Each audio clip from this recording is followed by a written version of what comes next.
Good morning. Yesterday afternoon, the St. Louis County Grand Jury returned an indictment against 3 defendants, Lavore Harmon, Anthony L. Young, and Anthony D. Young, which included 10 charges. The first 6 charges are 2 counts of murder in the first degree, 2 counts of armed criminal action, 1 count of knowingly exploding or burning, and 1 count of tampering with physical evidence. These first 6 charges are against all 3 defendants acting together. They are new charges which stem from an ongoing investigation by multiple police agencies the last 4 months. These charges originate from a sexual assault case which was issued in May of 25 when a witness to that case was offered a bribe to drop charges. He refused and was subsequently murdered. This investigation and the apprehension of these 3 defendants is a result of the hard work of combined police agencies, including the Ferguson Police Department, St. Louis County Police, St. Louis City Police, and the FBI, along with our office, the St. Louis County Prosecutor's Office, working in partnership with the U.S. Attorney's Office.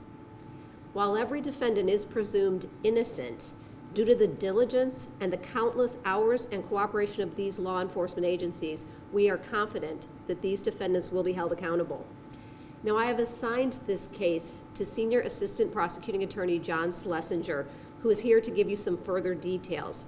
However, this is an ongoing investigation. There is not a lot that we can share, but I'm going to hand it over to John to offer a little bit more.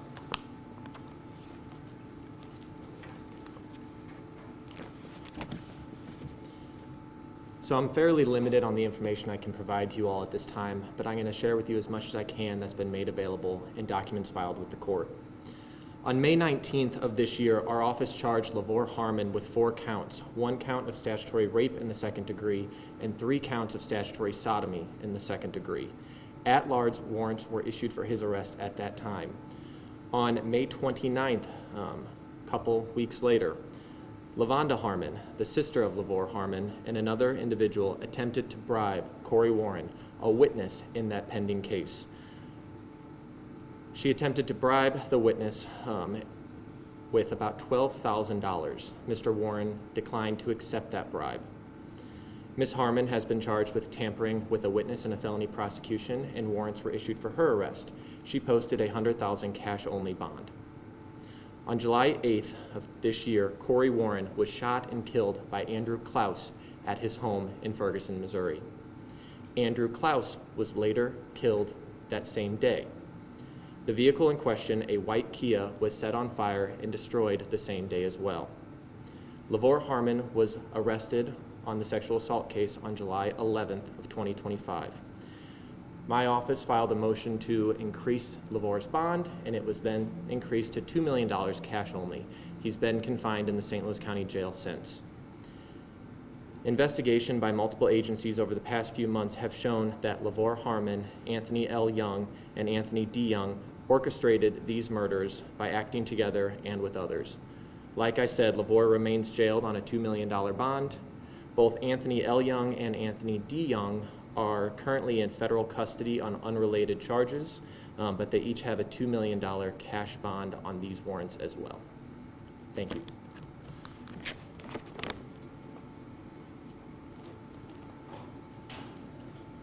Chief Doyle.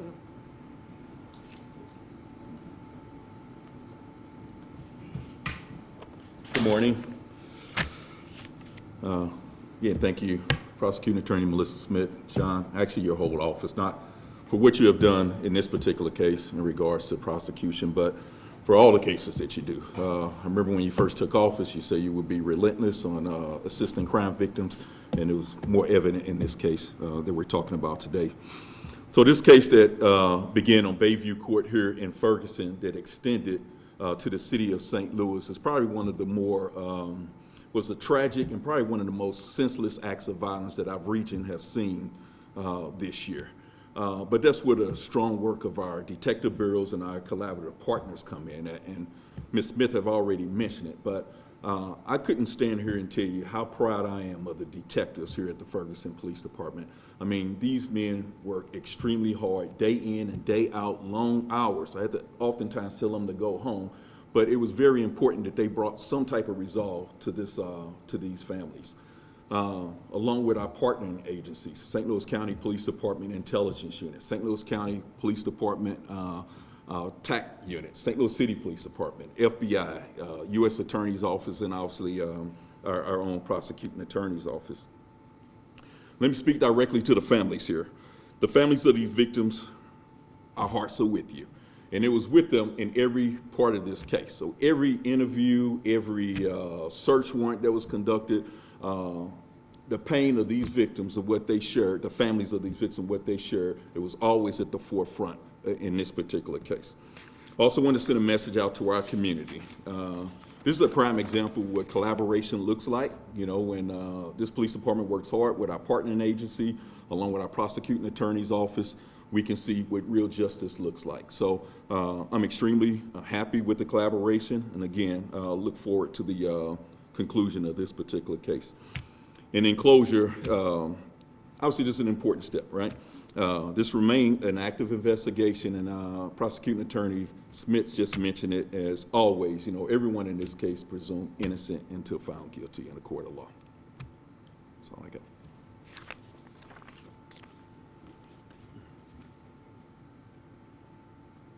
Are you taking questions? No, I'm not.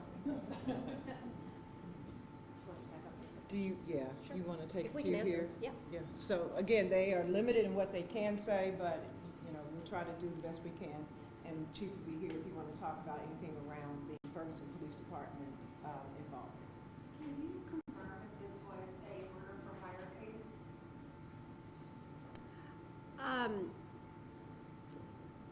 Yeah, you, As of right now, it's not charged in that way. And again, we're very limited on what we can say. This is still an ongoing investigation. If we learn of evidence like that, we will obviously be working in cooperation with the U.S. Attorney's Office on any potential charges that could come if we discover that. But you believe both the father and his killer were killed by the same individuals, the two, Anthony L. and Anthony E.?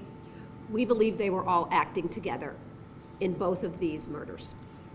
The witness in the sexual assault case was shot and killed by Andrew Klaus, who was an associate of these three individuals. Andrew Klaus was then later murdered, we again believe, by these three individuals, and the evidence has shown that. So you think that these three individuals were physically there when Andrew Klaus was murdered? That is our belief, yes. What is the Young's relationship to the Harmons? Were they friends or acquaintances before this plot unfolded? Their family. Anthony L. Young is the uncle of LaVore Harmon, and Anthony D. Young is Anthony L. Young's son. Earlier you said there were others involved. Would you disagree with, are there other charges pending with those, or is it just? We cannot answer that at this time. LaVore has ties to, it sounds like, an organized sort of drug distribution. He served federal time for those charges. Is this connected to that organization or that web of people? We don't have information on that at this time. Can you tell us, sorry, go ahead. Can you tell us what the Youngs were previously incarcerated for? No, I'm not able to share that with you today. Can you kind of break down who was the first victim? The first victim is Kcoree Warren. He was shot a little after 3 o'clock on July 8th, and then Andrew Klaus was later shot that evening on July 8th. And Klaus was a witness. No, Klaus was the shooter of Kcoree Warren, and then was later shot and killed himself. Mr. Warren was a witness in the sexual assault case. Any other questions? And where, on LaVore, where does the rape and sodomy charges come in? Where does that lead to? Those charges were issued back in May, and then the 2 homicides occurred in July. Andrew's family had reported him missing. Were they aware of his association with these people? I don't have that information, I'm sorry. Chief Doyle, can you talk to us about just how the victims in this case are doing, specifically the daughter? And I know, I believe, there was a sister that was home at the time that this had happened. If you could just speak on that, obviously, first the Yeah, I mean, obviously, I mean, think about it. I mean, someone experiencing something like that, I mean, this is tragedy. I mean, the mere fact that we're sitting here having this conversation about it, I mean, we all have kids, we all have relatives. I mean, to go through something like that and experience like that is horrible. But I'm going to speak a little bit about the victims here. This is Captain Harris, who's the captain in charge of the detective bureau. We've met with the family several different times throughout this case, and the detectives that were in charge of that portion of it are very close to the victims. We've spoken to them, and they're doing as well as they can after losing their father and the one being a victim of the sexual assault herself. Question. Have you all identified the man that was with LaVonda Harmon when she offered the bribe to Kcoree Warren? We have identified who that individual was, but at this time, since it's an ongoing investigation, we cannot release this information to you at this time. No charges against that person? Not at this time. One more question. All right.